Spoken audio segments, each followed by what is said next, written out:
బాబాయ్ వాళ్ళు చచ్చిపోయి అనుకుని పోయినాట ముసైతాను చచ్చిన నీళ్ళు పోయినాకు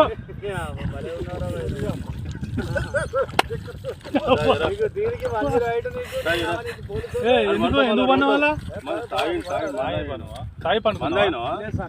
ఎందుకు అనుకున్న వాళ్ళ ఈ చల్లదనానికి ఎండకు చేయలేక కన్నీకి ఓడిపోయి వచ్చిన గెలవలేక ఏం చేసావు 10 రోజుల నుంచి గణేట్ చేత నాతో గట్టించి నా కష్టం దోచుకొని గణేట్ రాయ్ నాకు అంటే డబ్బులు ఇచ్చారు కానీ క్షమ